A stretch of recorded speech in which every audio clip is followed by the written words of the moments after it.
We have to stay home, but we still can celebrate our good moments. Don't miss the human touch with Sitecore hugs.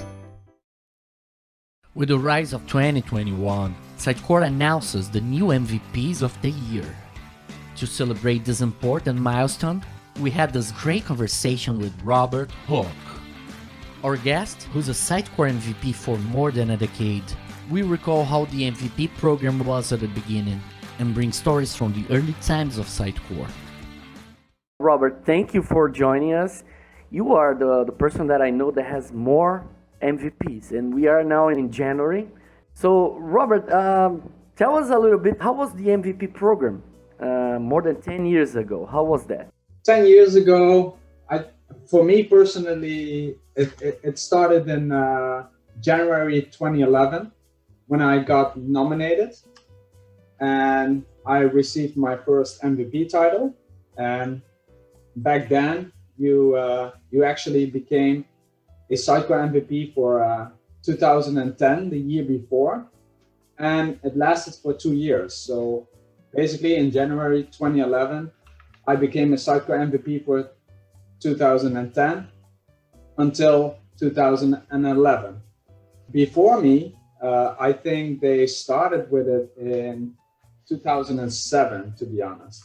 The community wasn't as big then as it is now. So it's definitely, you have to push your limits every year, I guess, in becoming a Sitecore MVP. The community back then was pretty disconnected.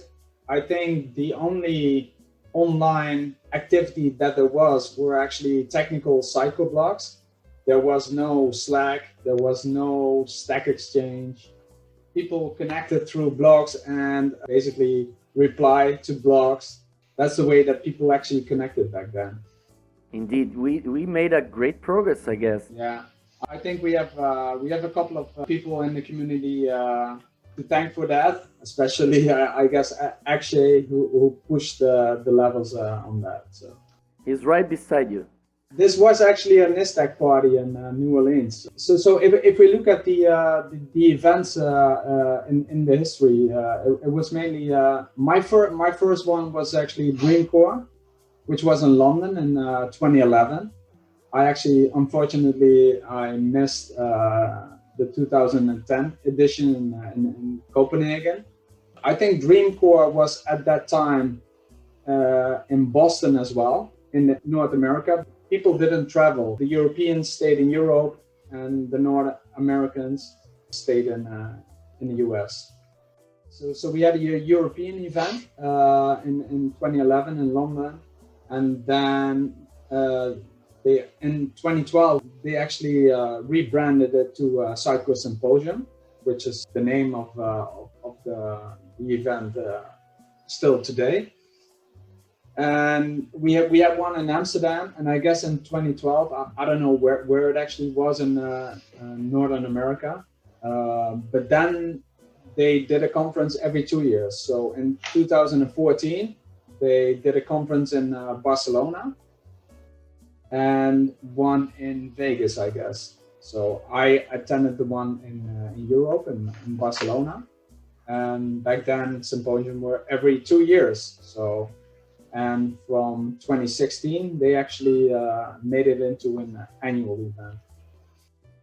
Every 2 years, and now, even with this pandemic stuff, Sitecore made a great, huge effort to still have the symposium this year. The community is really thankful for that. So we need to adapt, right? Yeah, and besides that, we already had a couple of online events. Which was the 24 hours virtual, I don't know, for virtual, the developer days or something in 2013. Oh, yeah. It was actually organized completely by Mike Shaw. So that was one of the first online conferences. And yeah, I got invited later on for the Nordic Sitecore conference to speak there. You are MVP for a long time, but there are a lot of other MVPs as well. They're longest than you, There are Andy, Ben Golden, Klaus Petersen, all those names that are there for a long time.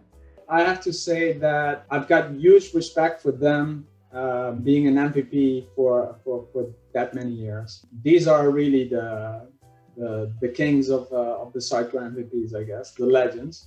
Andy, Ben, and Klaus actually in 2015 we had a Sitecore MVP summit in New Orleans. We were in New Orleans. We were at the swamp with all these alligators, etc.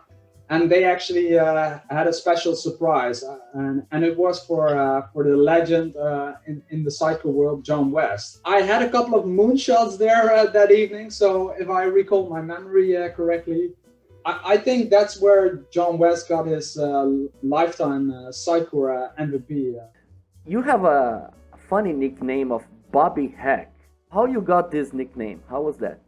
I actually got it from my Dutch Sitecore MVP buddy Bas Lijten. He presented on SACCON 2016, and he gave this Sitecore security talk. We built a website that got hacked.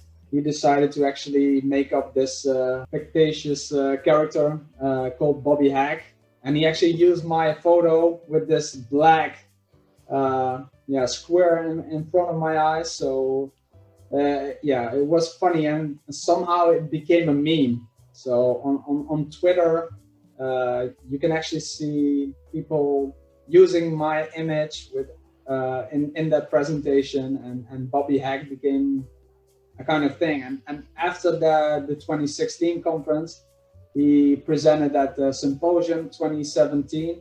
He showed my photo in this full room of 600 people or something. So it was Mr. Bobby Hack. I knew that you are the guy because of the sticker that I had already. And that's another tradition in the community, stickers, right?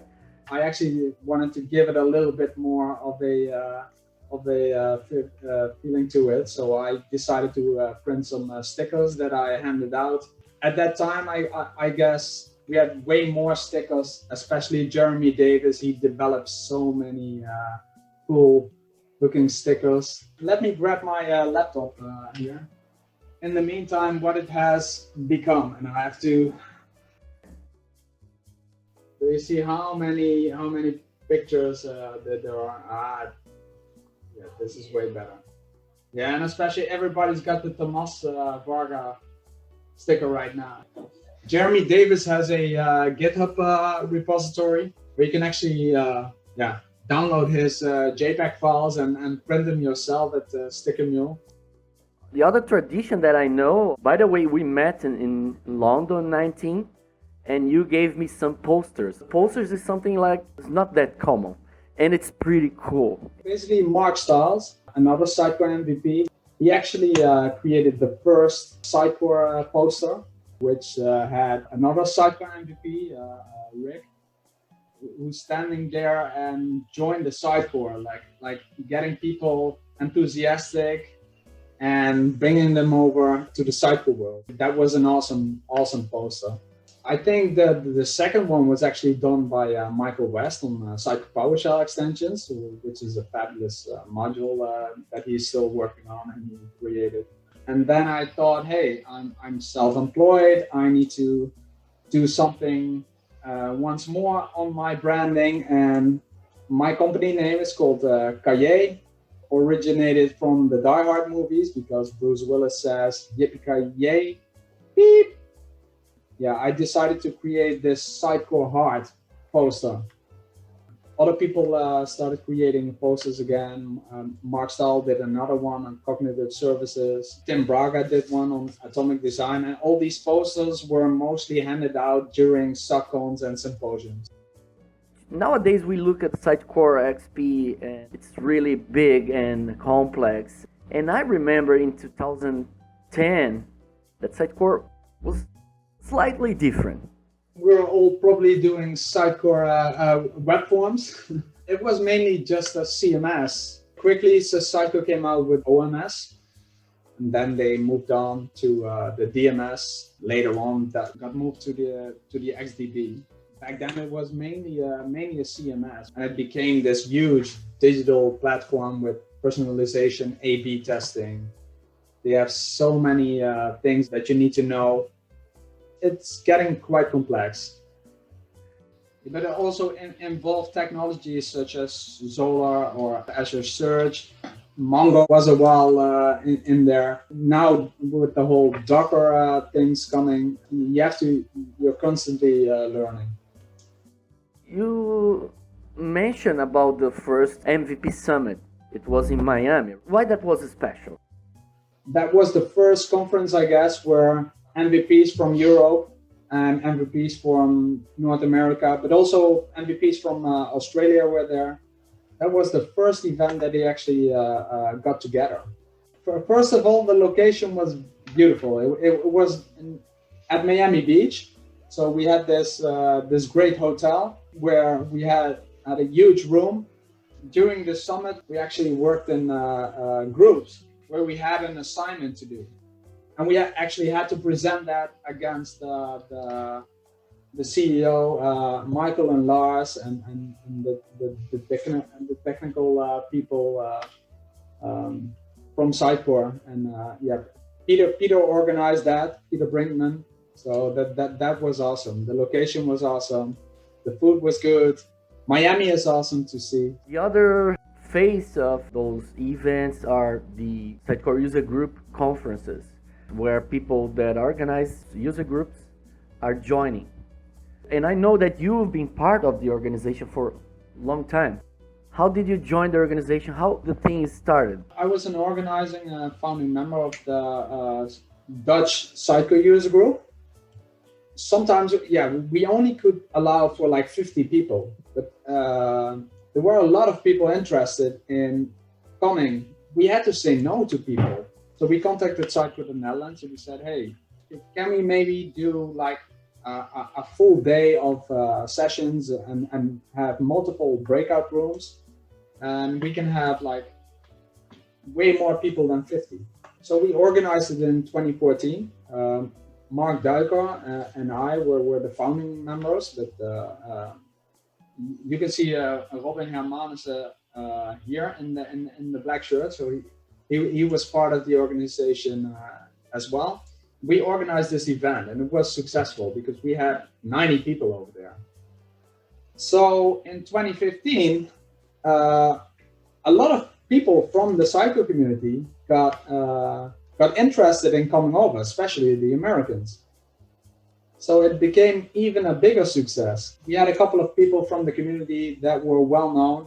We had so many amazing technical presentations. It grew from 90 people to 250 people. In 2015, I got invited to the Nordic Sitecore conference. They did their own little conference where they had like over 150 people. Mike Reynolds was there as well. And from there, I also pushed Mike and Akshay to start organizing a SUCCON in North America. And that's what they did. They did it in New Orleans immediately after the Sitecore MVP Summit. So, and a lot of people actually showed up, over, 400 or 500. So there was definitely a demand in the US as well for those conferences. And probably that's also why Sitecore maybe decided to make Symposium an annual event.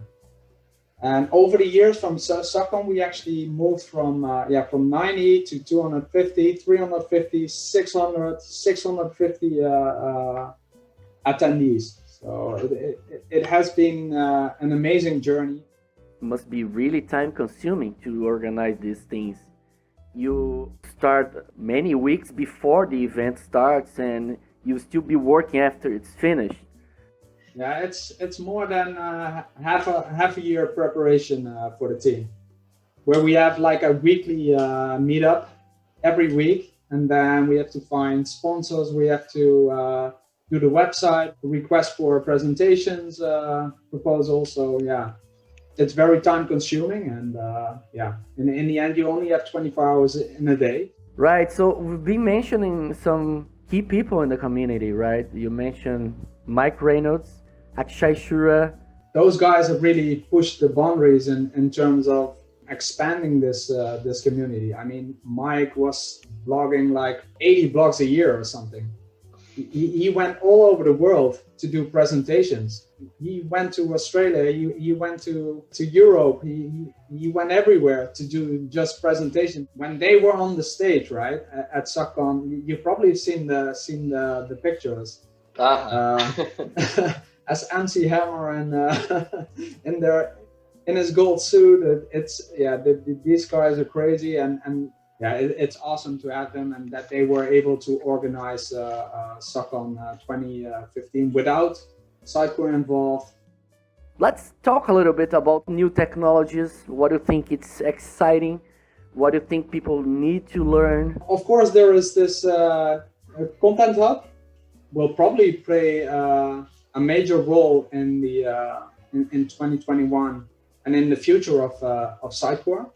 Combining that with content as a service, which is, I guess, that experience edge for Content Hub, that you will also have that for the experience platform. So definitely looking forward, and I think that Sitecore in combination with Jamstack will be the future of the digital experience platform. Sitecore is definitely moving towards newer technologies with Docker and with all the new ASP.NET Core headless offering. I think the future is bright. I'm confident that SUCCON will happen in Hungary in June, and I'm confident that we'll meet each other and meet the entire Sitecore community in Vegas again in October. Hopefully the COVID vaccine will be done quickly. We'll finally get rid of this pandemic. It's been a struggle, I guess, for everybody working from home. Let's find each other online for the moment. That's the way we meet up as well. I meet up with other people as well. Just have a quick half an hour chat during a day or once a week. Keep connected on Slack. I'm looking forward to seeing you all soon. I asked on Twitter how people are dealing with the anxiety of waiting for the MVP announcement. Some people are excited. Some people are tense. Some people are just normal. But I would like to highlight my preferred answer from Rich Seal. Same as normal, I do the community work because I want to add something to the community, not for an award. If I get it, great. If not, nothing will change. Way to go, Sitecore community. Goodbye, everybody.